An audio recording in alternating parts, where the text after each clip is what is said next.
Hello. We're going to read Lucky's Choice by Susan Jeschke.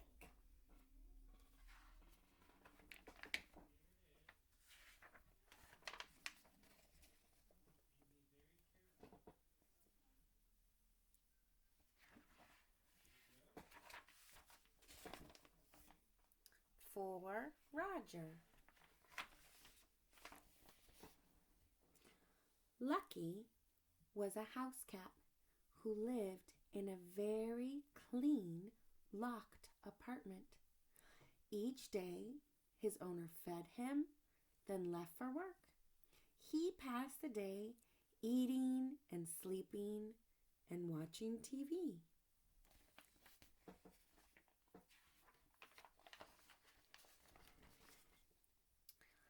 He watched Jungle Cat, which was about a clever tiger. And Wes and the Witch, his favorite. Wes was a witch's cat. The witch adored Wes and took him everywhere.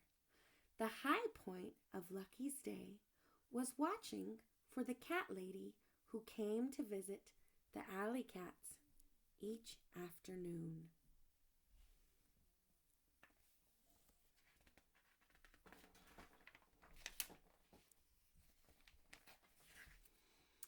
Lucky wished he could get out so that he too could be petted and loved. But the window wouldn't budge. His owner was always telling him how lucky he was that he wasn't an alley cat. That's why he thought Lucky was his name.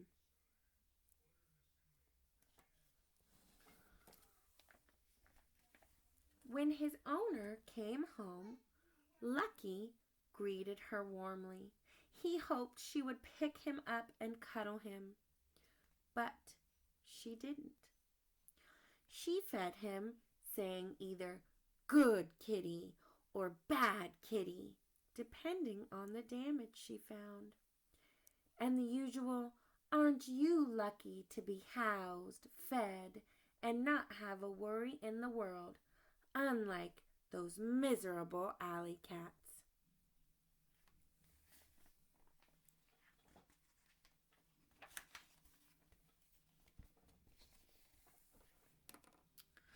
One night, Lucky tried to snuggle up to her in bed. "Bad kitty, off the quilt," she said, and promptly put him out of the room. "Go sleep in your own bed," she said.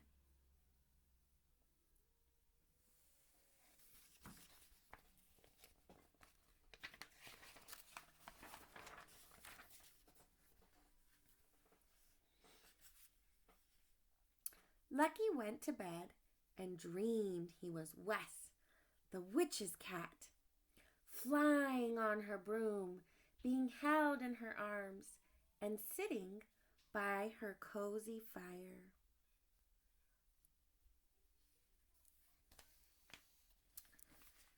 It was such an exciting dream that he woke up.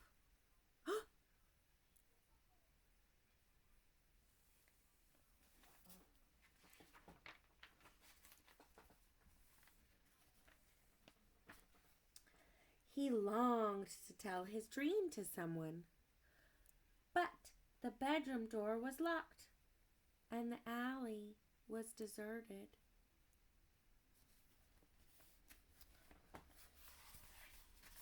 Never mind, he thought.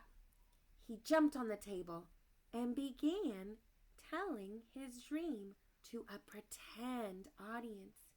He acted everything out. "Quiet out there!" his owner shouted. Lucky paused. He saw something move.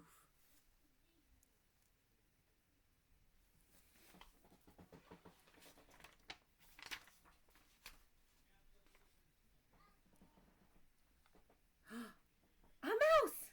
The first real mouse that Lucky had ever seen. He lunged and caught it. Wait!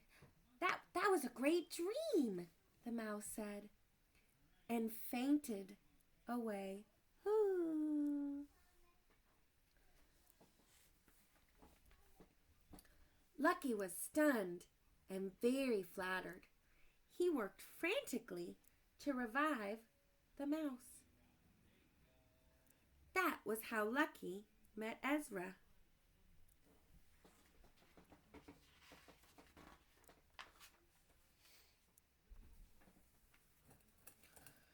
From then on, Lucky waited for Ezra to come out of his hole behind the stove. When he grew tired of waiting, he would just reach into the hole and drag Ezra out.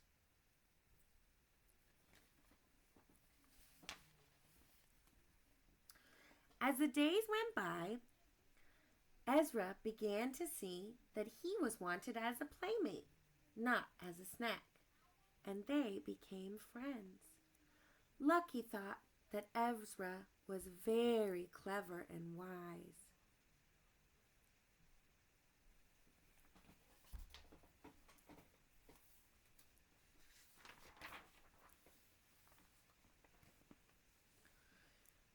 Ezra told Lucky that the reason he had dreamed of being the witch's cat was because he wanted to have adventure and love, just like Wes. But you got safety. You can't have everything. You got it good here, Ezra said. Maybe Ezra was right, Lucky thought.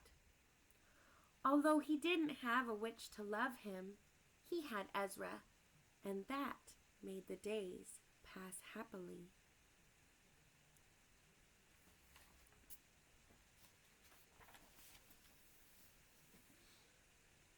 One day, after playing very hard, Lucky and Ezra fell asleep and didn't hear the click of the key in the lock. "A mouse!" shrieked Lucky's owner as Ezra scurried off. "Kill it!" The word sent shivers through Lucky. He ran off and hid. She followed him. "Why do you think you're here?" she shouted. "I want that mouse dead."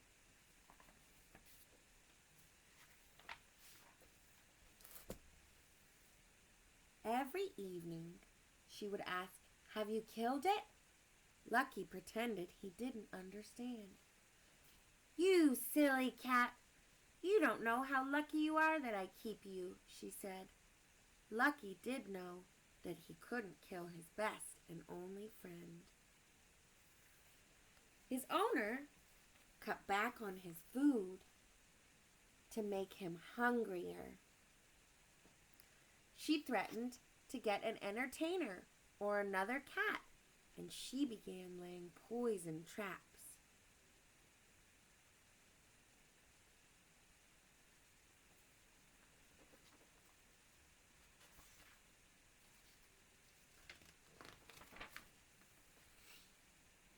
Lucky was very worried for Ezra and carefully removed all the poisoned cheese and pretended to play with it. When his owner saw that, she made a final threat. Dun dun dun. "If I don't see a dead mouse in this house in 24 hours, you're out." "Out? Out where?" Lucky wondered. He asked Ezra. "She means out there," pointing to the alley. "Out there is a real jungle, not like on TV. You'd be lost."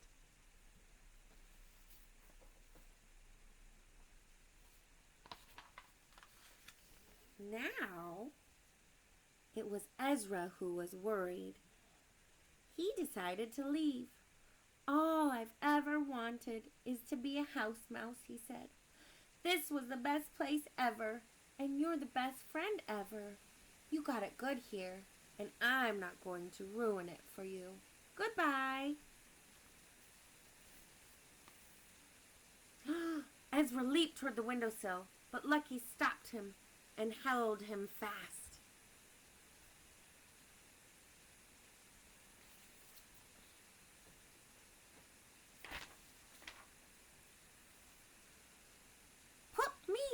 down or eat me up," Ezra demanded. Lucky's mind was racing. Ooh. All he could think of was what his life was like before Ezra. Suddenly, he knew what to do. "I'm going with you, Ezra."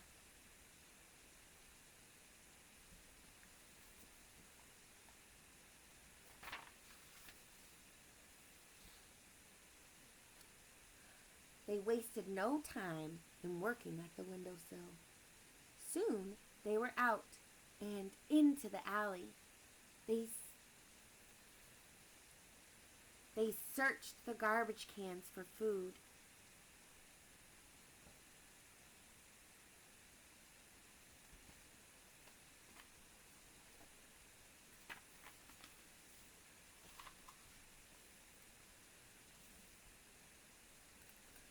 The other cats were more successful.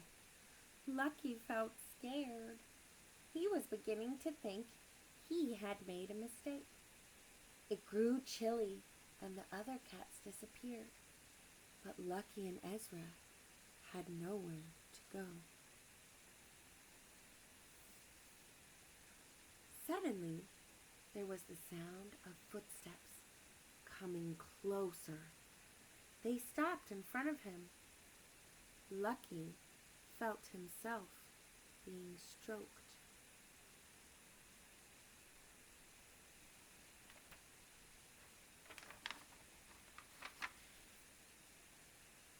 And lifted up.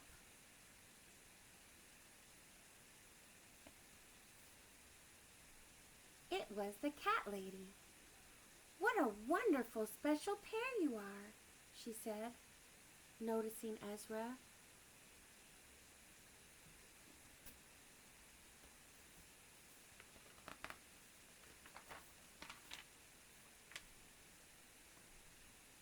Lucky was purring so loudly that he hardly heard her say, "I'm taking you home with me." Warm snuggles at home. The end.